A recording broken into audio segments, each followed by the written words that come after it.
माता पिता को छोड़कर अपनी पत्नी से मिला रहेगा और वे एक ही तन बने रहेंगे। आदम और उसकी पत्नी दोनों नंगे थे पर लजाते थे। बलवीर भैया ने फ़ोन करके यहाँ पर प्रार्थना कर रखेंगे, आ जाइए करके बुलाया। ईश्वर एक योजना बनाता है हर एक जन के लिए, मतलब हर एक समय। हमारा कुछ नहीं है, कुछ नहीं, इसलिए हम लोग क्या करना है कि उसको धन्यवाद करना है। या जहाँ पर एक या दो जन उपस्थित होकर परमेश्वर को गुणवाद करेंगे, उनके बीच में रहने वाला हमारे खुदावन है। इसलिए हमारे बीच में करके विश्वास करना है। तो आज सीखेंगे विश्वास क्या है। हम लोग विश्वास मतलब क्या है? विश्वास क्या है हम लोग देखेंगे। इब्रानियों की पुस्तक 11 अध्याय पहला पद पढ़ लीजिए।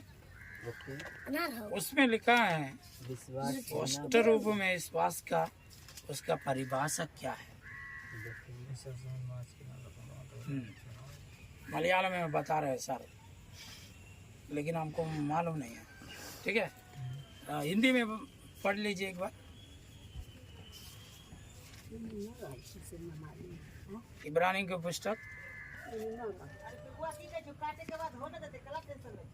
इब्रानियों की पुस्तक 11 अध्याय का 1 देखना है।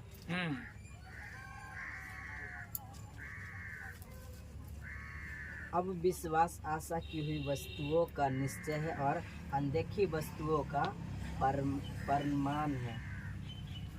एक एक पद है। हाँ, यह है। एक एक पद पढ़ लीजिए। विश्वास, हाँ।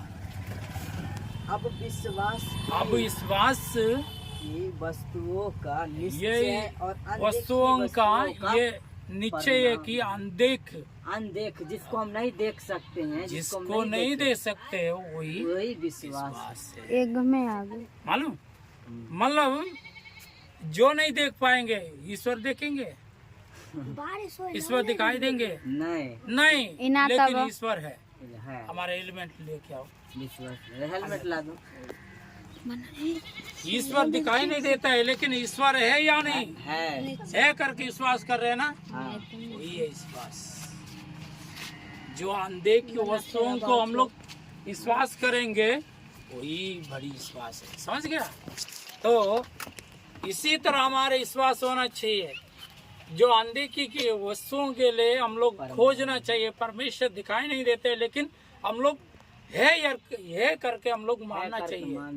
कोई नास्तिक लोग क्या होता है मालूम, ईश्वर ही नहीं है, क्योंकि ईश्वर दिखाई नहीं देते। ईश्वर हमसे बातें नहीं कर रहे, इसलिए ईश्वर नहीं है।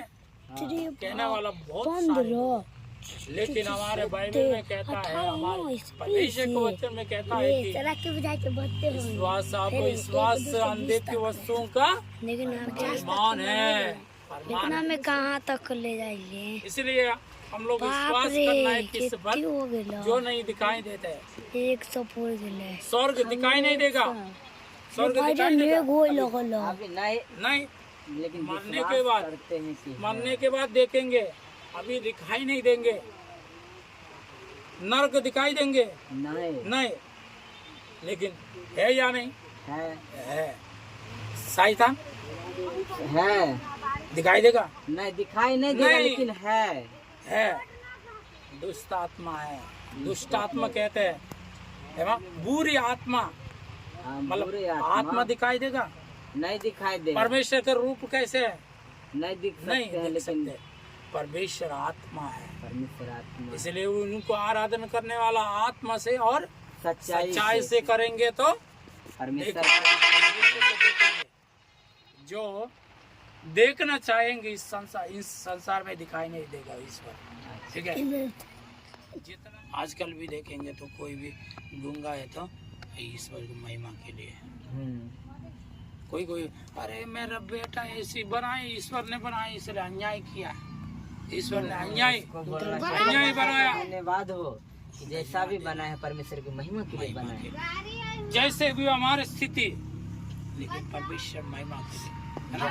जो बड़ी हो या तो क्या है, कुछ भी नहीं हो, लेकिन परमेश्वर की विश्वास करना है, भरोसा रखना है।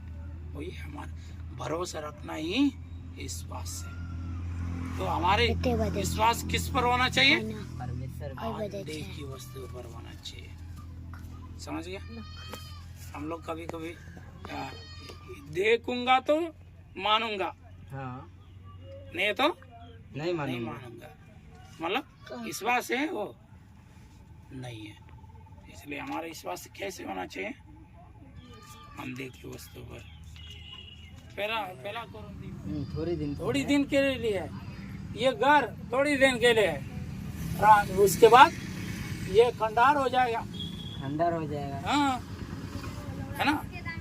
लेकिन क्या के परंतु अनदेखी वस्तु सदा बनी रहेगी, हमेशा हमेशा। स्वर्ग हमेशा रहेगा, ईश्वर हमेशा रहेगा, हमारा आत्मा हमेशा रहेगा, हमारा शरीर नष्ट हो जाएगा। वही है विश्वास, मतलब वही है अनदेखी वस्तुओं को प्रमाण नहीं, उस पर भरोसा रखना है। कोई भी, मैं भी हो, आप भी हो, कोई भी ऐसे रखेंगे तो हम लोग जरूर हमारे विश्वास देखेंगे। तो इसी तरह हमारे विश्वास बने रखने के लिए हमेशा प्रयत्न करना है और हमारे बीच में विजय सर प्रार्थना करेंगे।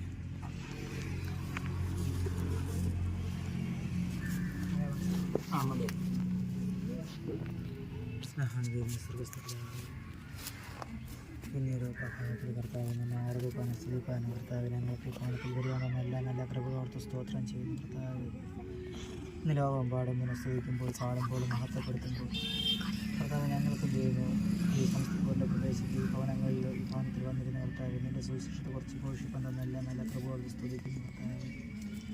പ്രത്യേകമായ വിശ്വാസം എന്നത് വാസിക്കുന്നവർക്കും കാണാത്ത കാര്യങ്ങളുടെ നിശ്ചയവുമാകുമെന്ന് ഞങ്ങളെ പഠിപ്പിച്ചു കർത്താവ്. നമ്മുടെ ജീവിതത്തിൽ വിശ്വാസം എപ്രകാരമായിരിക്കണമെന്നും വിശ്വാസത്തിൽ സ്തുതിക്കുന്ന സ്തോത്രം ചെയ്യുന്ന കർത്താവ്. പ്രത്യേകമായ വചനം പറഞ്ഞ മോഹൻ സാറിനടുത്ത് പ്രാർത്ഥിക്കുന്നു. സാറിൻ്റെ ശുശ്രൂഷകൾ ദൈവനെ മാനിക്കണമേ.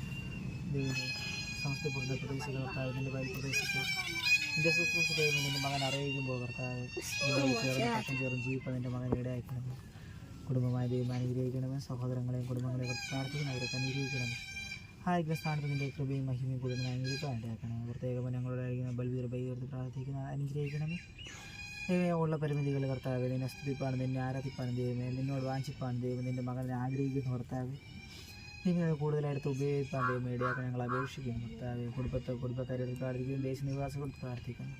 നിൻ്റെ ശുശ്രൂഷയുടെ പക്ഷം ചേർന്ന് ജീവിപ്പാൻ കർത്താവ് നിൻ്റെ മകനെ എടുത്ത് ഉപയോഗിക്കാൻ ഞങ്ങൾ പ്രാർത്ഥിക്കുന്നു കർത്താവ്. പ്രത്യേകം എന്നെ കടന്നു വന്നിരിക്കുന്ന ഇവിടെ ഓരോ വ്യക്തികൾ പ്രാർത്ഥിക്കുന്നു, അവരെയൊക്കെ അനുഗ്രഹിക്കാൻ ഞങ്ങൾ അപേക്ഷിക്കുന്നു കർത്താവ്. പ്രത്യേകം ഞങ്ങൾ ദൈവം പ്രിയത സ്നേഹം എന്ന് ഞങ്ങളുടെ കൂടെ ഉണ്ടായിരിക്കണമേ. ഞങ്ങളുടെ വിശ്വാസബന്ധം ദൈവം ദൃഢമുള്ളതായി തീർപ്പാൻ ഞങ്ങൾ ഇടയാക്കാൻ ഞങ്ങൾ അപേക്ഷിക്കുന്നു. പ്രാർത്ഥനയായിട്ട് തന്നെ സ്തോത്രം സകലത്തെ യേശുവിന്റെ നാമത്തിൽ തന്നെ ആമേൻ. पिता परमेश्वर का प्रेम, प्रभु यीशु मसीह के अनुग्रह, पवित्र आत्मा की सहभागिता हमारे साथ विशेषकर बलवीर के उनके सेवकाई के साथ हमेशा बनी रहे। आमीन आमीन। जय मसीह। आप लोग आते रहिए और परमेश्वर की महिमा